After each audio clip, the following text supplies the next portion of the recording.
Dorkening and all affiliated shows are not intended for anyone under the age of 18. The following may contain discussions or scenes that have adult situations, graphic violence, nudity, strong sexual content, and graphic language. This show is intended for mature audiences only. Viewer discretion is advised. Everyone thinks because you're a zombie, you don't know good coffee.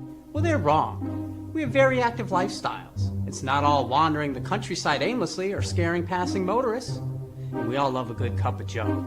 And there's only one brew that gets my seal of approval.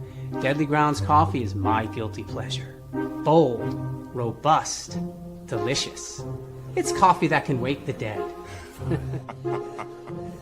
With over a dozen different roasts and flavors, Deadly Grounds can satisfy the most finicky of coffee addicts. The aroma is so intoxicating. It brings all of my neighbors out of the woodwork. Deadly Grounds coffee. Coffee to die for and zombie approved.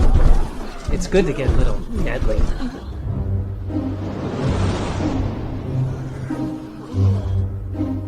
Use the front door! Oh, they're so disgusting.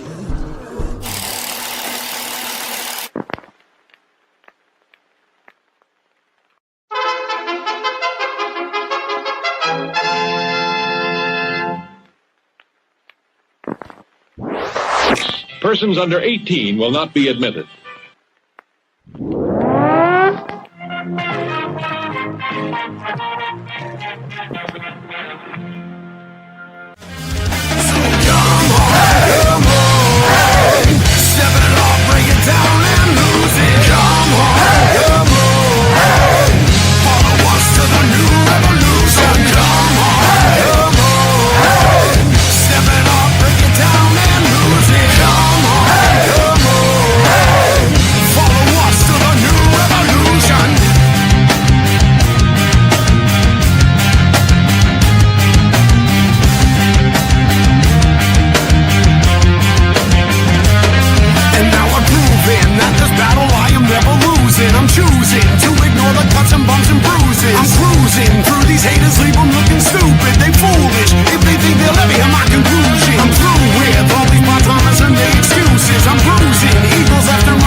Welcome to another kick-ass episode of Still Toking with. Well, you already know who I am, so you're not here to see me anyways. And if you are, well, I'm sorry. But no, man, we have a kick-ass guest tonight, man. I am so psyched to talk to this gentleman. We've tried to get him on 3 times. This is the 3rd time. First time he had a prior engagement. Second time, literally an hour and a half before the show, he was being evacuated because of the fires in California. But he is safe. And I believe he made it through unscathed. We're not sure, but we will talk to him about that tonight. But before all that, joining us as always, the man that brings the flash to flashy, Jeffrey Mark. Good evening, all. How are you, sir? I'm ready to have a great time. I can't wait to start asking this guy some questions. I figured that. So we'll get right into it. Oh, wait. We got one more person here I got to introduce. I forgot. The voice that's always in my head. Hey now, I get that voice in my head too, you know. Yeah. So you're not alone there. Hey, I got a question. What? What the fuck happened to January? I mean, seriously. It went poof. We're older, dude. As we get older, it just goes faster and faster. They tell you that. Like after it went up in flames. Yeah, up in flames. You hit a certain age, and then shit just goes whoop. It's gone. That's why I live every day. I even missed the fucking groundhog. I don't know. All of a sudden, we're past Groundhog Day. I'm like, what the fuck happened? I don't know. You were sick in bed for 2 days. Well, I was, but you know, that's all right. So we have, maybe it was a week. I don't, could have been. Maybe it was January. But listen, our guest has a hard out tonight, so we should probably. Well, yeah, let's just bring him. I've been seeing this guy's shit for decades. That's how fucking old he is. Yeah, right. But let's bring him right in. Let's welcome the iconic Mr. James DuMont. Oh, hey, what's going on, man? What's happening? Oh, love the glasses. I'm glad to be at the Church of Saint Toking. Happy to worship here with you guys. What's going on? Yeah, just trying to survive the nightmare or live the dream or whatever, however you want to perceive the day, I guess. Absolutely. And each one is going to be different. Trust me. That is true. You think you're ready? It makes for an adventure. What's up? It's an adventure. It is. It's as we character guys, and we call ourselves journeymen. It's a journey, right? We're journeymen. We're on a journey. There's no destination. There's no end in sight. I mean, we know inevitably we'll be feet up at some point, but the reality is you're on a journey, and just like any other journey, you get off the path, you get it back on the path, you move a little forward, move a little backwards, take a little nap. So it's like the show. Yeah, right. Exactly. You take a little nap, have a little toke, you listen to some funny dudes. It works out great. Everybody wins. Winning. James, there's been a lot of forward in your life this last year too. Yeah, I would say. Yeah, I'm usually a pretty forward kind of guy, to be quite honest. I don't really. They always say you can't hit a moving target. So it's kind of like I base resilience would be on my tombstone for sure. Just in terms of just keep going, man. It's like there's I'm a Buddhist of 37 years, and I was at one of these online meetings, and a gal you'll appreciate this. The gal is into medical marijuana, and she was one of the pioneers up in Provincetown. And she said, the difference between poison and medicine is in the dosage. Mm-hmm. And I really thought about that a lot because the early medicines were poisons. It's just a matter of the pharmacist was smart enough to go, like, if just a little bit here, if you do this, this will help heal that. But if you do too much, it'll kill you. And I've really kind of adopted that a lot, especially these days, is, how much am I going to take in order to fuel me and feed me forward? And how much am I going to take in to fucking shut me down and feel like, powerless? So I stay in my lane. I control my controllables, which is being creative. I'm a storyteller.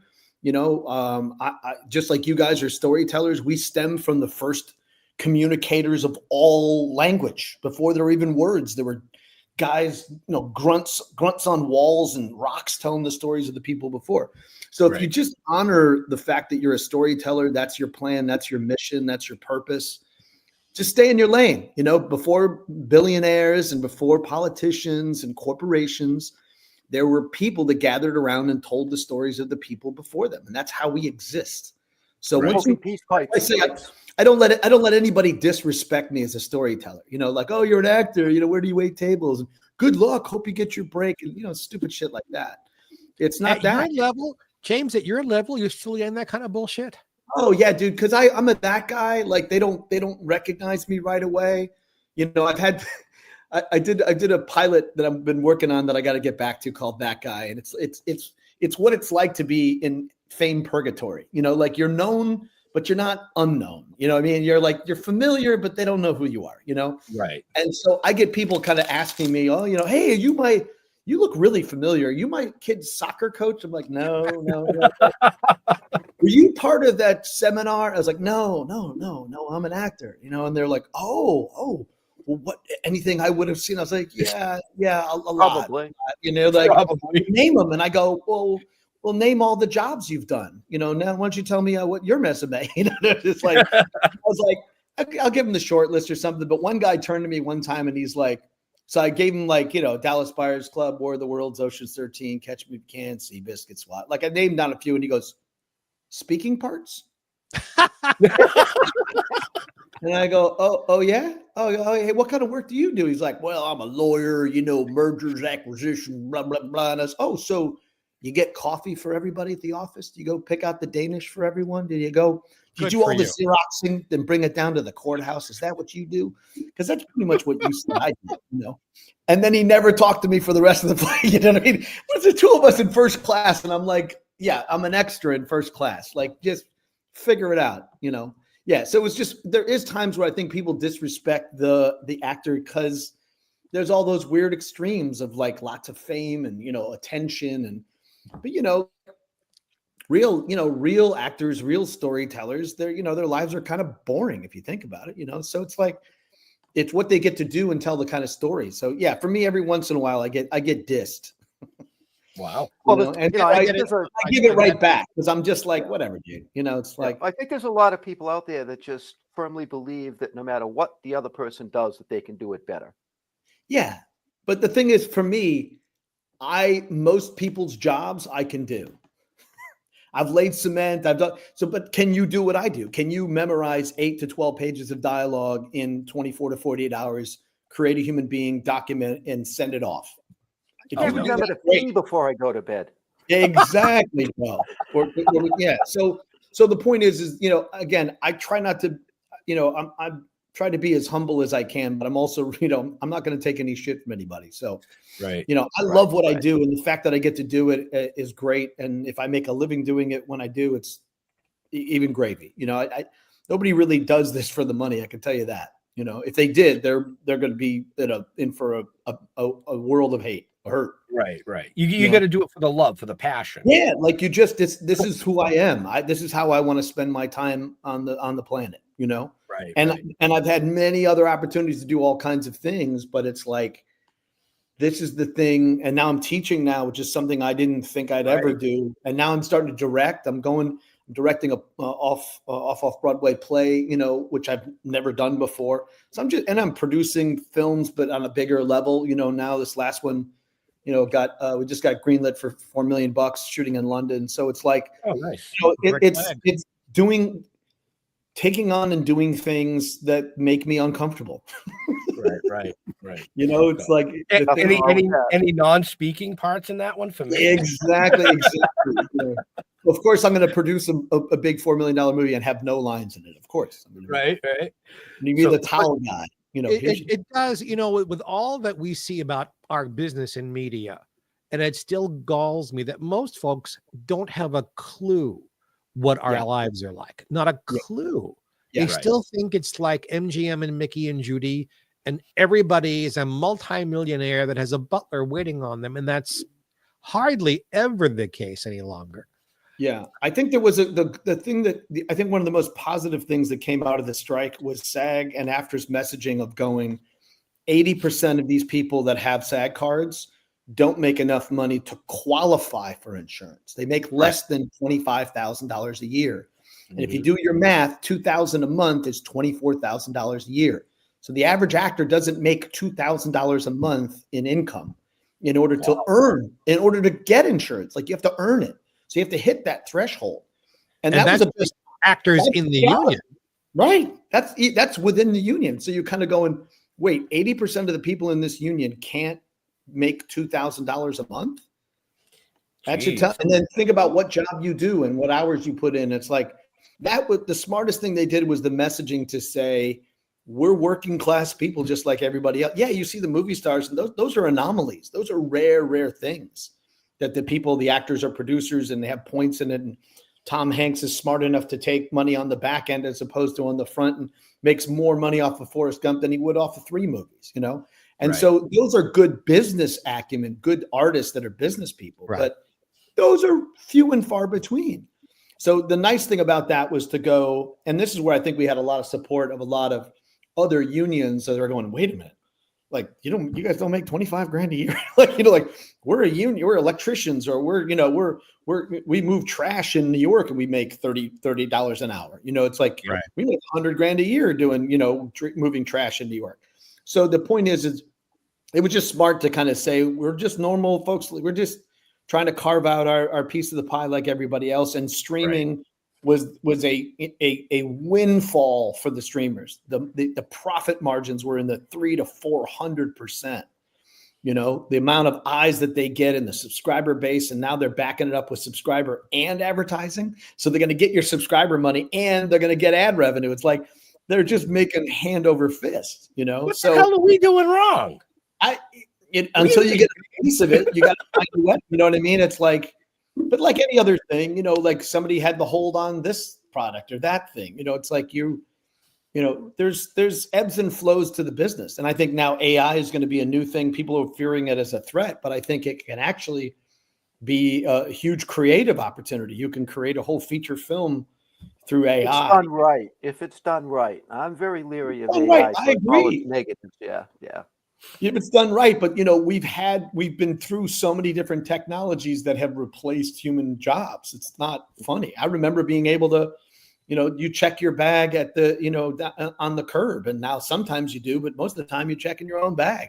Those are people's jobs, or the token booth attendant, or like, you know, like these are being, you know, technology, if done right, you're right. If done right, you know, could be good. But I also think the next generation is so already on virtual reality that it's like, I don't think they don't really care whether it's a human being or something, as long as they're entertained and moved. So that's what I think the difference is that this next generation is so raised on technology that it's like, you know, if they like it, they like it, you know, and if it's virtual and not, you know, a human being, so we'll see. But I feel like at the end of the day, my job is to tell stories. And you're right. If it's done right, if like, just like any story, if it's told right.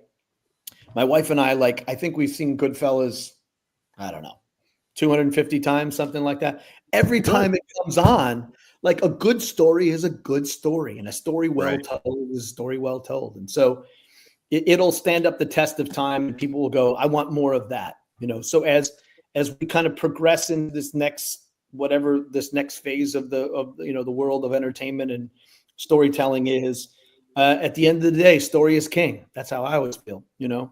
If it ain't on the page, it ain't on the stage. If it ain't in the script, it ain't on the film.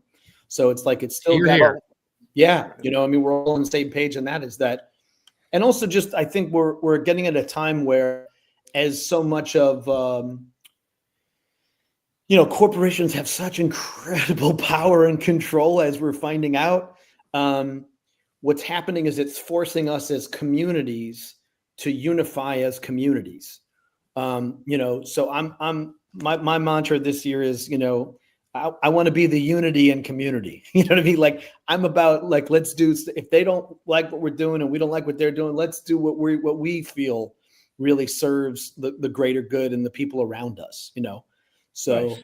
Yeah. So I feel like that's kind of where, you know, we're in a good spot. And I like to do that through stories. Like one of the films that I'm working on has this incredible high concept about the preciousness of life and how many breaths we actually have. And if we knew how many we have, how would we live our lives? And I go, man, that is as humanly universal as you could get. And I feel like that's a story that I want to tell, because at the end of the day, I think we all focus on, well, we want to live long, you know, we want to eat right, and we got to exercise. We want to have a long life. It's like, well, if your long life is fucking miserable and you make everybody unhappy while you're here, yeah, no, you should have just gone out like at 20, when you peaked in high school. Like, just go, right? Just go. But I feel like there's something now about it's not how long you live, it's how well you live and how much you know. It's a wonderful life. It's like, how many people did you really touch and influence and inspire while you were here? Right. Everything else is bullshit. You know, it's, you know. And so, you know, my mission and my purpose is to tell stories, the ones that mostly are passionate. Now that, you know, I don't know if I told you guys, but both my son and I are on the Righteous Gemstones together. My son plays Pontius Gemstone. So we last 6 years, thanks to Danny McBride and HBO and Rough House people, it's like we spent the last 6 years and 4 Father's Day on set on a TV show together. That's incredible. From that, it's been now my new purpose. And I said to him very clearly, is once he gets out of college, it's like, all I want to do is make projects with you while I'm alive. Like, that's it. I'm pulling. If you haven't seen the Jerry Jones monologue from Landman, watch it. It's incredible. Jerry Jones does this monologue about explaining how his original impetus, he wanted to be around his daughter, but he didn't want to smother her. He wanted to give her some space. So he's like, you know what? She's going to be up in Northern California. I'm going to buy some land up there so I can be up there. And if she wants to come home for the weekends and do laundry and I can hang out, but I'm not going to smother her. I'm just going to be close. I'm not going to be the dad that's dismissive and so busy that he has no relationship with his children. Sound familiar? Somebody we know? You know, I'm so busy and such an incredible inventor, and I have all these children and baby mamas. I'm not gonna be a good dad. I'm not gonna be present for my kids. So Jerry Jones buys this land up in Northern California, and each of those plots of land has oil on it. The first thing hits hard. He makes more money off of that than in his entire life. The second plot of land gives him enough money to buy the Dallas Cowboys, and he bought the Cowboys for his family, for his kids, so they can have a family business together. So as much as everybody hates on the Cowboys, and trust me, I do, I don't hate on Jerry Jones, because the original reason for him doing was he just wanted to be with his kid more. And he goes, so now I work with all my kids and my grandkids. He goes, I'm spending my life with my children as much as I possibly can. And I go, now that is a rich man. That's right. A rich man. I agree. So my third act of where I'm at is I just want to make projects with my family, and that's it. You know, if I get paid to do other stuff, great. You're all making me jealous. What? I don't have that opportunity. What's that? You're making me jealous. What do you mean? I don't have that opportunity with no children. So what's you my have to create? You have these children. Look at these are 2 kids right here. You have these children. You raise them up. These are 2 kids. They need some. Yeah, Ben's kind of my kid. Yeah. Well, you know, 30. What? 30. These are your children, though. The reality is, you guys are creating this thing together. You're creating this platform, this place. It's not so much about the genetic of having. It's about creating a community and doing it together. Right. And that's what you're doing. Like, that's why I'm here. You know. Very nice. Cool. So, James, how did you get started being a storyteller? So I started in porn initially. That was like my first, tip in. No, literally, no. I was hey, however you get in, right? Whether you're playing a role or serving one, it's like however you get in the business. No, so no, I started as I was a kid actor out of Chicago, and it goes actually back to like my mom submitted my baby picture for the Gerber baby bottles, because you would submit it, and I got picked. So I was on the bottle of the baby bottles way back in the day. So I was one of the Gerber babies. And then I did like commercials as a kid in Chicago. And there was this up and coming restaurant called McDonald's or something was there. And they just seemed to be doing commercials. And then this other thing, so the point is I did commercials early on, and I got my SAG card in the movie, The Blues Brothers. I was one of the kids dancing in the street. Yeah. And I was an extra at first, but then I got called down and they showed me the dance number, and I got to be in the front, and that led to like doing a little, I did extra work in Risky Business and Thief and My Bodyguard. And then I got a little, like a speaking part in the movie Class with Rob Lowe. So we were just Chicago actors. And in that movie was like, there's Alan Ruck is in there, and Casey Simasco, and like, John Cusack and Jeremy Pitt. These are all like people I kind of grew up with. So we were all kind of like just Chicago theater actors. And that's how I got started. I just did lots of theater. And then I went to school in Boston. I went to BU, and I went for a couple of years. And then I went to New York. And then I rolled into New York with $200 and sleeping on a couch. And I left, doing a Broadway show that, ran for 2 years. So, it was all right. Right. I had a good time in New York. And then I went to LA for I was in LA for about 20 years, the last 10 of which I really spent back and forth between Louisiana and Los Angeles. And my wife is originally from Baton Rouge. And so we moved our lives down to Louisiana about 10 years ago. So I was originally considered Bayou Coastal between Louisiana and LA, the other LA, the 2 LAs. Right. Now, I kept my apartment in New York. So I'm tri-coastal. I kind of work New York, LA, and pretty much everywhere.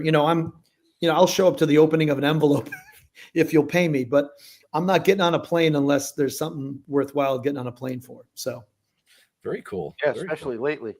Yeah. Right. Right. You know, but I mean, like you said, you did a lot of commercials and you did a lot of appearances in other like TV shows and things like that, you know. Yes. And I have to bring it up because if I Yeah. don't, my wife will slap me. Bring it, You go appeared in General Hospital, Uh-huh. Yes. which is one of her favorite shows. But we'll go past that It now. was Sonny's henchman. I was just supposed to be this. Didn't say Yeah. much.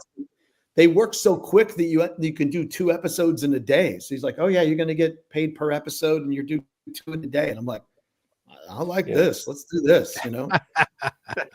But you appeared in a few of shows that I really enjoyed, like Bones, Ghost Whisperer, Home Improvement. Yeah. So what was it like during that period?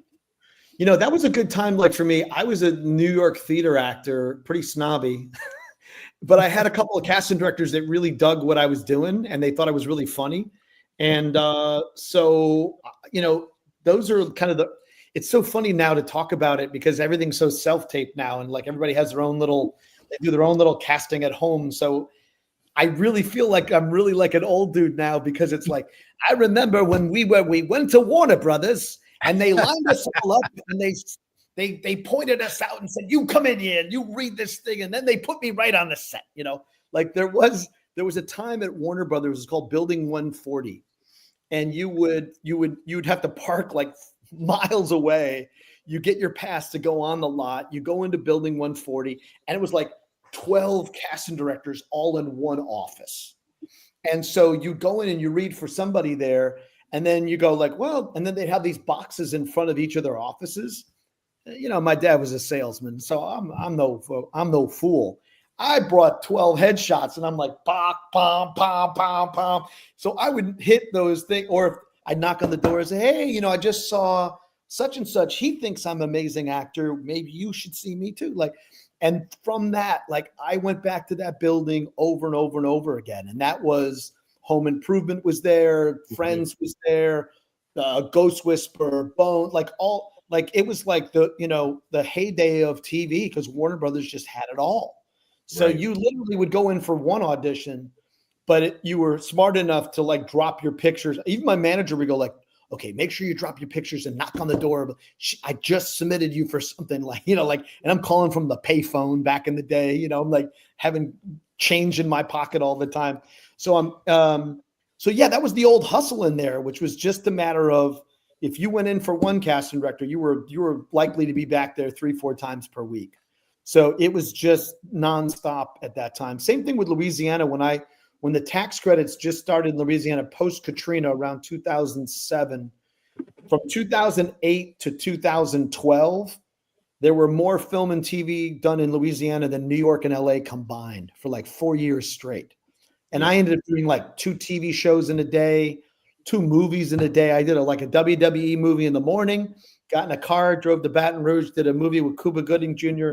I got from 7 in the morning till 7 at night, got in a car, got on set 9 at night till 7 o'clock the next morning.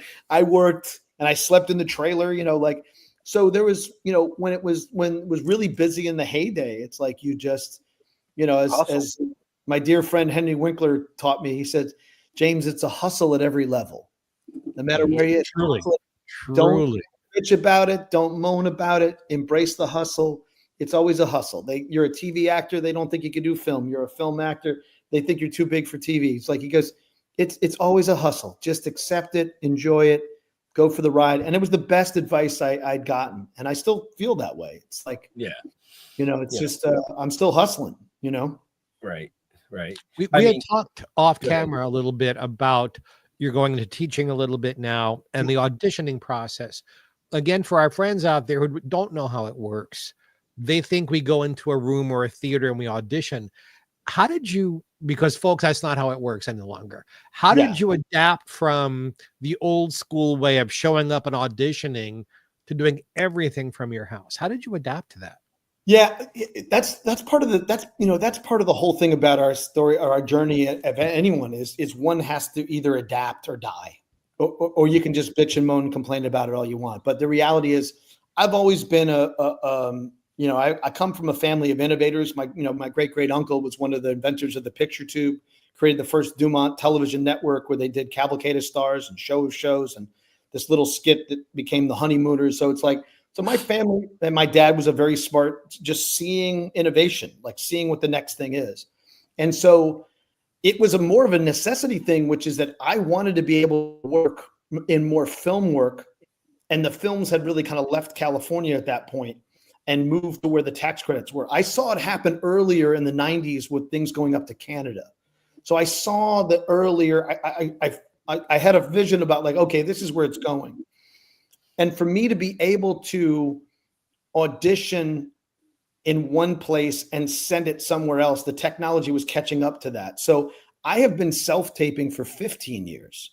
I know most people are coming off of COVID. It's like, Right. It's really after COVID, then self-taping became a norm. But it was part of my life, and it was even part of people that were higher up than I were. They didn't want to audition. They didn't want to meet the director. They're just like, let me throw something down on my camera or my, and I'll send it to you. So it was just this way of like, instead of an offer, or I want to see you, or you didn't see me, you think I can't do this, let me do it. So the self-taping thing's been going on for about 20 years. In fact, in the Southern market, they were doing it, and you would send in your VHS tape, or you would send in your, disc.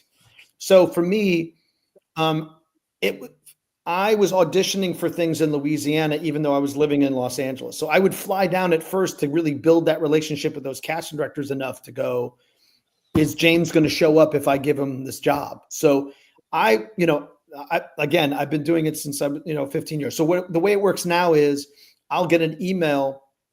I'll usually I'll have 24 to 48 hours to turn an audition around. In order to compete in television for larger things, I usually shoot, if it's a page or 2 pages, I shoot it with my cell phone or my digital camera in my comforts of my own home. I edit it. I send them 2 takes unless they insist on 1.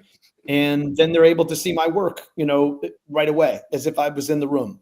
So it's a huge savings in terms of, the flying back and forth that I did for years for Louisiana, building that relationship. Economically, not 30 cars are not going on the road for people to go into a casting office with the casting directors and even the producers. You're saving the environment from all that stuff, from traffic and smog.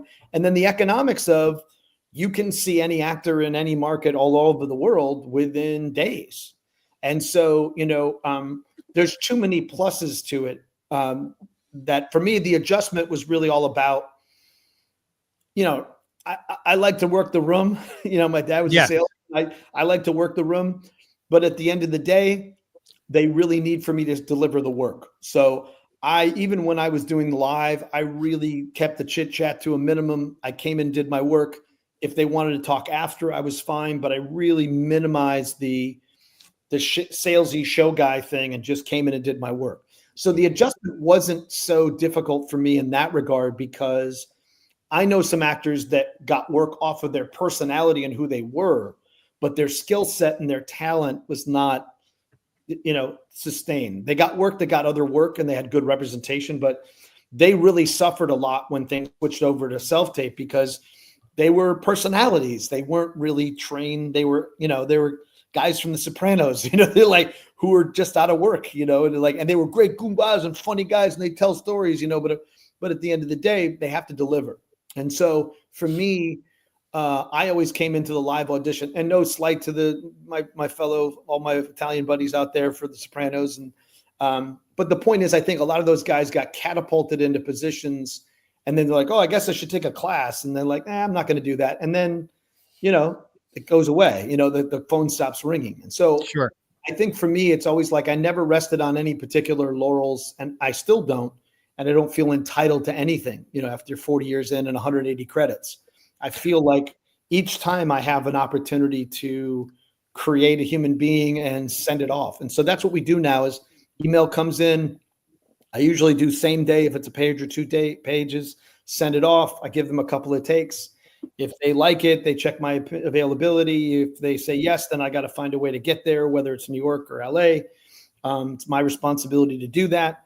The game has changed a lot, but the upsides of that are they're seeing more people.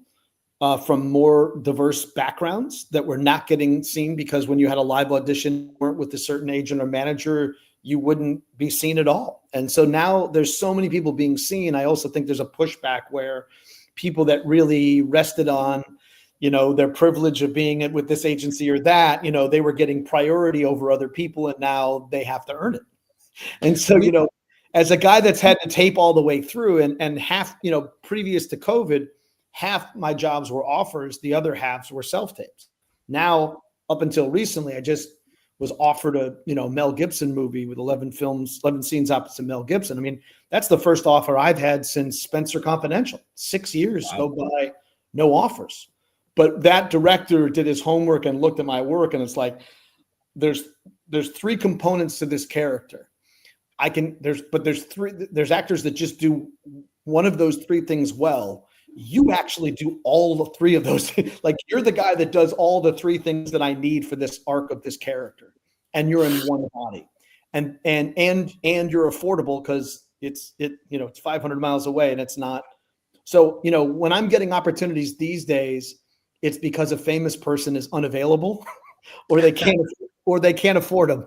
So, anything that trickles down my way is great. I'm just happy to have it, Right. With everyone's permission, may I have 1 minute to geek out with you, James?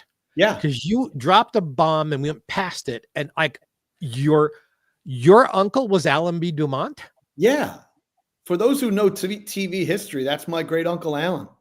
Alan B. DuMont not only helped invent television sets, he also had a network. He was the third network with CBS, NBC, and DuMont.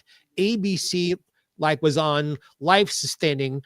DuMont had incredible great shows. It became the Metro Media Network, which became Fox. So the Fox network, was really started by Alan B. DuMont. I just had to enjoy him because I'm a television historian, and I could spend 2 hours, James. And I could tell you stories that would blow your mind about my uncle. I'm trying to make a biopic about him because I look like him, and B, you do.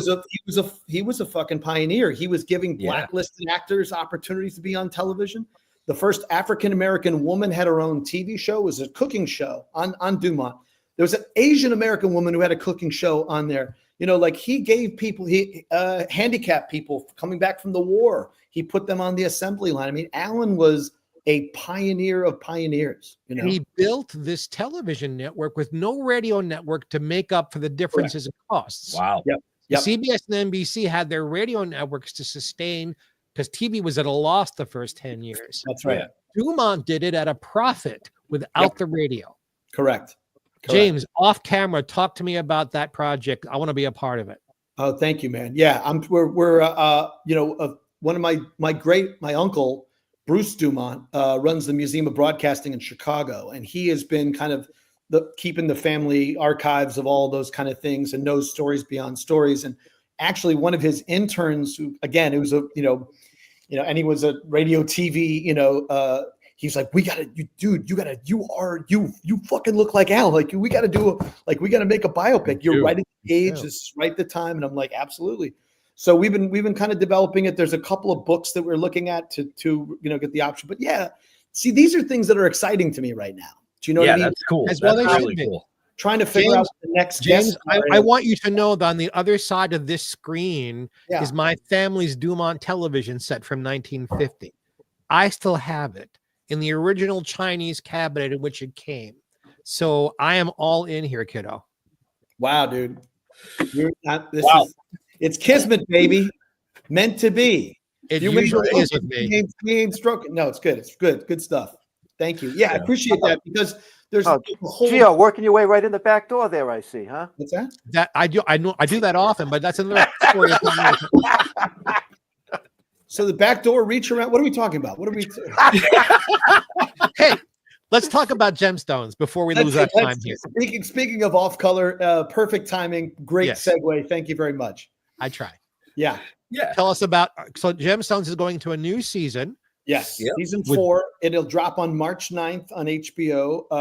We'll do it as we normally do it, which is we're going to spread it out each week. You got to watch each week. You can't drop it all at once. So one at a time. I believe we're going to get a full 9. We made full 9 episodes. We may do what we did in the beginning, which is a 1 hour first episode and a 1 hour last episode. Yeah. And it's public knowledge at this point that this is our last season. So, it's bittersweet. It's been 6 years of my life, my son and I. I did 20 episodes. I think my son did 26. And for those who are not Danny McBride fans, get he's the only reason to watch HBO, in my opinion.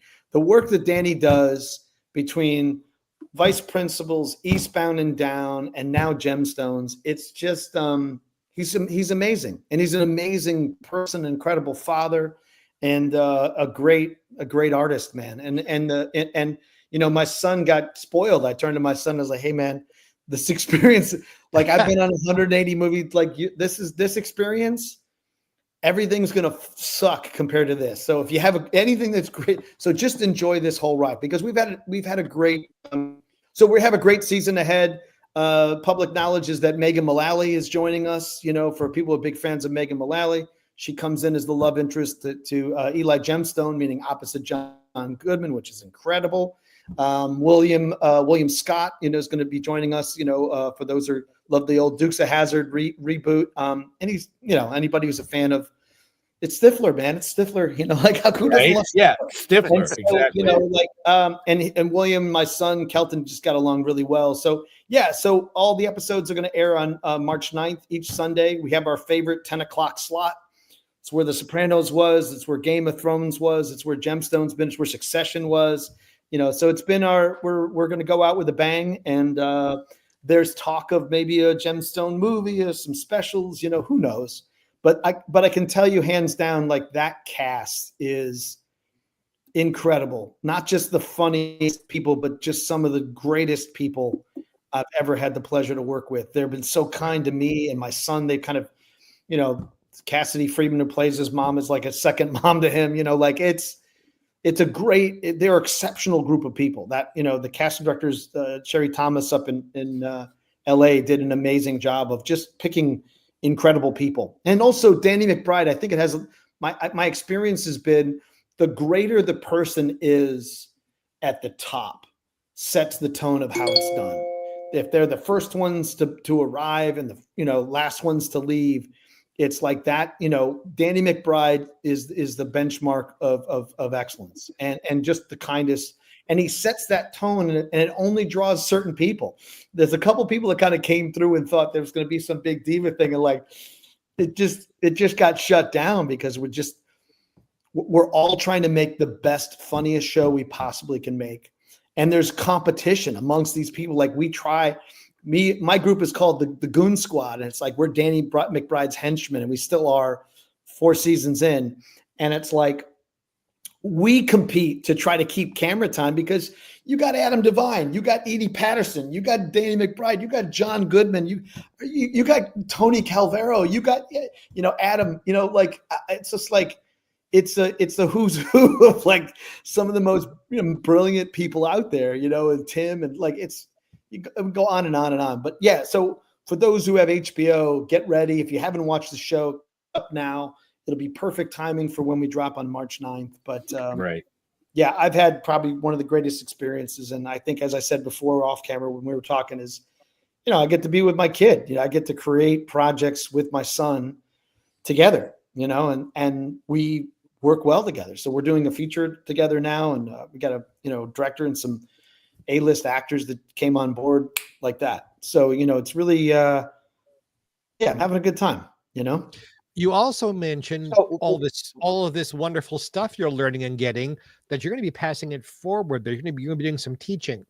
So yes. For the people out there who want to get tutored and helped by Wonderful You, how do they find you? Our website is oncameraworkouts.com. And I do classes. Today's my Wednesday class. I do a day class. I did one this morning and then one at night. And I teach people the fundamentals of how to do on-camera work. As I said, I've been self-taping for 15 years. I booked well over $1 million work just for my self-tape. Most of the time, I don't meet anybody till I get to set. And so I pay it forward. I teach people how not to make the mistakes that I did. So yeah, it's called oncameraworkouts.com. And I do a class on Wednesday day, which is called Lunch Crunch. It's about working on your self-tapes. And then tonight I'm doing I do 4 classes a month, teaching everybody the fundamentals. And we pick shows that are really great. Like this month we picked Severance. Last 2 months we did Succession. We did a couple of, so we're doing the pilot episode of Severance. We break down the script. Then I teach them how to break down the 5 scenes. Then they shoot it as a self-tape. So the idea is I'm teaching people how to fish. That's the real reality is that I think a lot of people talk about, I'm teaching from my experience. It's actor to actor. That's what's different is I used to think teaching was like, well, those who can't work, teach. And I'm like, no, it's the exact opposite. Those who work should be teaching because that's, you are teaching practical skills that they're going to need to have when they get on set. So I teach actors to go from self-tape to set. And I have about 2,800 students all over the world. Obviously during COVID, everybody came in and they were like, self-tapes, I don't even know, like, here's the guy. I happened to be, I had water during the desert. It was like, I literally, when COVID hit, I worked 7 days a week. I had classes 7 days a week. I had 20-hour days. Like, I wasn't automated. I was like, and now it's like I teach 2 classes a week. And then I do a cool thing on Mondays. This is for writers. I do a thing called Monday Fun Day. I've been doing for the last 6 years. And it's a free 3-hour thing called Monday Fun Day. It's on our website, On Camera Workouts. And writers can submit 15 pages of their feature or 20 pages of their pilot, and actors read their material aloud. So actors get free cold reading skills, play different kinds of characters. Writers get feedback if they're working on specific scenes or they're working on their, so one of the, we've had about 20 or so of the things that have come through have turned into short films that have played all over the world. And then one of the big projects that I just talked about today got a green light for $4 million from a film company in London. And that came from my development workshop. That came from, and I do it as a pay what you can, pay what you think it's worth. It's free. I have many people that come in there who just don't have the money. The writers are usually kind and want their work read, so they usually donate. But I make it a pay what you can, pay what you think it's worth, because I don't want money to be the issue that holds somebody back from creating or telling a story, and for actors to be able to act. So 2 Mondays a month, because we stretch it out so the writers have time to rewrite scripts. So Monday Fun Day is twice a month, and it's free. Like you sign up and you get your Zoom link and you come in, and actors get to play like in 3 hours. They may play like 20 roles. Like, when do you get to do that? And if they want to give us something, that's fine. It's really, again, like paying it forward is what's the value of it if you got something out of that. But I never feel like, it's not a moneymaker for me. It's really about allowing a lot of the writers are actors. And one of my actors was a guy who was an extra on Gemstones, and from working on the lab, now he's created an 8-episode series, of which when it's done, I'm definitely bringing it over to Danny McBride because it's right in his wheelhouse. So, so I'm creating this kind of like platform and a place, a community where people feel they can create together. Not waiting for the business to figure things out. And I'm in the of service part of my life right now. I've had a lot of incredible people that have gotten behind me, and I want to be able to create that for other people. When you're right, the next generation, like who is the next generation of storytelling? James, before we go, because I know you have an out. Yeah. You have so much creative energy. It's dripping out of your ass. Were you always like this? I mean, this incredible energy. Could you tell that part of you? My wife didn't hear you. Could you just scream that out? Because that poor woman has to listen to every fucking idea and every, you've been telling me you're going to do that for blah, blah, blah, blah, blah, blah, blah. And I'm like, well, I only have so much, I get 6 hours sleep. So it's an 18-hour day, always. Although sometimes it's less, but more. But I admire your. No, that was a compliment of admiration. Oh, no, and thank you. I'll take that as well. Yeah, I just feel like there's no other way to live. I can't operate in another way. I've tried the other way, and it's made me very unhappy. Being because the thing is, look, if you were to tell me that my livelihood and bread and butter and roof over the head and food in my kids' mouths were contingent upon other people making decisions, I never would have gone into this. But I never went into it for those reasons. I'm here to do this. This is my purpose. So I feel like I have to live up to my possibility. We Buddhists say you're doing a human revolution. You're clearing away all the bullshit in order to evolve. Part of revolution is to evolve. While I'm here, I should be a better father, a better husband, a better man, a better human being, And so I found the way to do that.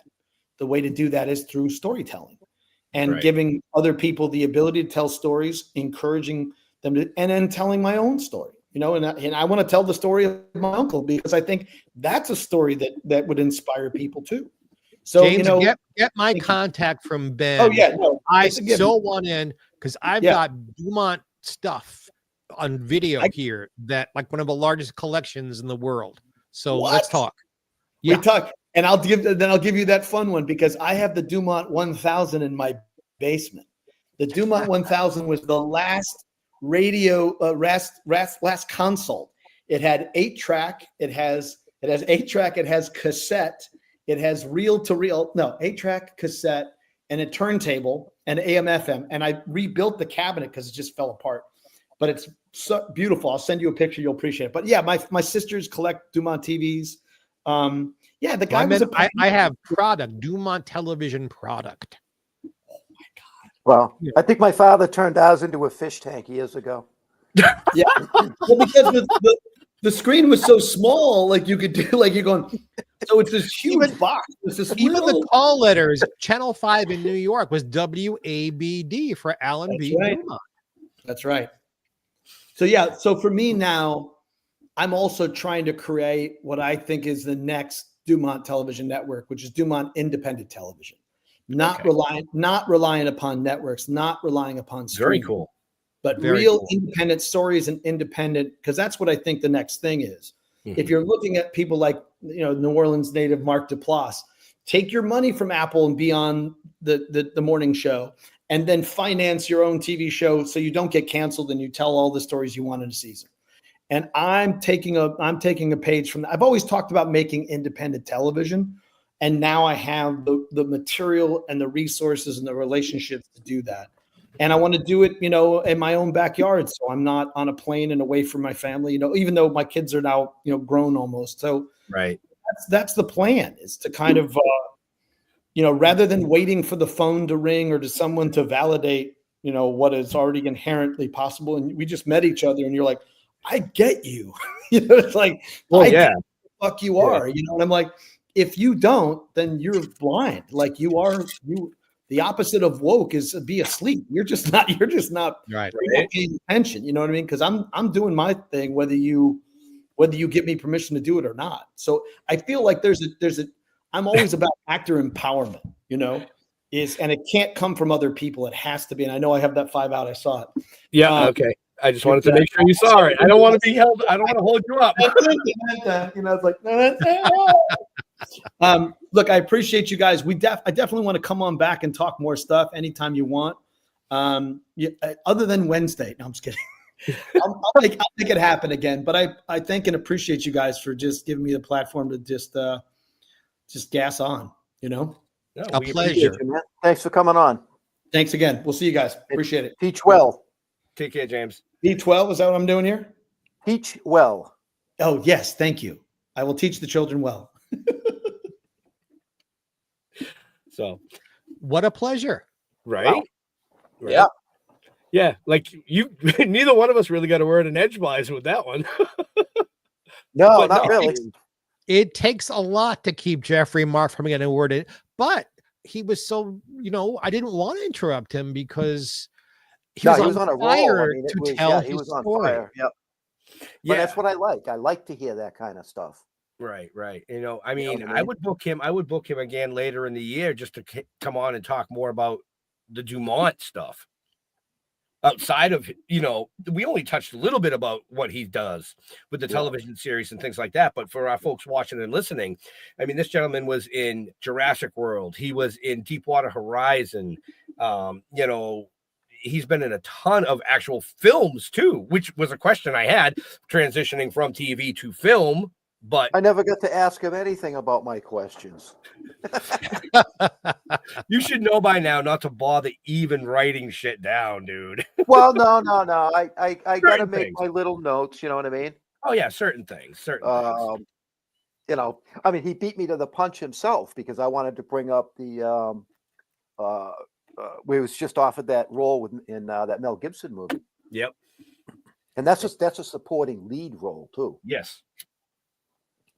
Well, you guys are real busy these days. Well, let's take 2 minutes to talk about what are you guys so busy with? Oh, geez. I mean, the 6th comic is going into production. The second novel is a little over half written. We stop back on our tour this week. We leave Friday afternoon for Connecticut for Expo Canada for 2 days, and we're booking events as we speak. So yeah, and then real life, of course. Oh yeah. Well, that thing, yeah. You know. I mean, I needed to get my head buried into something, which is what I do. That may sound kind of weird because I take on a project that you don't know how it's going to go, how it's going to turn out, or anything else, and it's a remembrance not just to my dad but to my wife's dad. Okay, and I'm using things from the camp up in Maine, stuff that came from my father-in-law's home, and I'm actually building a little. You'll see it when it's done, but I'm literally building a mini tree house inside a stump. Oh, cool! Wow. With little miniature lights and the whole 9 yards, and yeah, so that's got me pretty well busy right now. Pretty well busy right now. I admire. Well, I got to get going on some other projects too, but. Right. But still, the talent you have to do that. I'm a talented man. I'll say it up front, but I have none of those talents. And when I meet people who can do those kinds of things. I don't know if I can get the camera to pick this up. Oh, wow. I am impressed, my friend. See? Yeah. I've seen him do better things. Well, no, seriously, you're talking to somebody that built a replica of the Pantheon? Yeah. To hold a basketball. Gentlemen, both of you. Yay. Thank you. Well, that's actually, my passion. When I can just take and look at a pile of scrap pieces of woods and sticks and twigs and figure out how to put it together to make it look cool. Yeah, I see that same pile and think what a nice fire that would make. Well, plus this is a meaningful product, right? Project too. Of course, of course. I'm not making fun in any way. Oh yeah, no. Because that birch tree has been at the camp ever since I can remember. So that's 55 years. Wow. And it finally died, and we had to take it down last year. So the middle of it was hollow. That's what that back that you saw. That's what I'm using as a piece of that. So there you go. That's a project from the heart. So. I have a feeling with both of you guys, and I hope with me, that all the projects are projects from the heart, or we don't do them. Right. Yeah. So. Oh yeah, absolutely. And like Ben said, we're getting geared up now. We've got this event this weekend. Then we got something else coming up in March. I know there's something in May. So the travel in March. Yeah, we have 2 in March. So we have Northeast Comic Con, and then Dave is putting something together. Yeah, Dave's putting something together. Yep. Yeah, and then April, I think we're in Vermont, and then May we're in Pennsylvania. Yep. So yeah, things are starting to pop off, and one of the projects I'm considering starting is a book about the Silver Age of Superman. And if that gets published, I can join you at Comic Cons. Yes, you could. Yes, you can. Yes, you could. It is. Yeah, It's not been done. It's not been done. The Mort Weisinger edited books at DC from 1956 to about 1970, 71. That would be the focus of the book. And we'll see. It's just one of the things I'm talking with my literary agent about.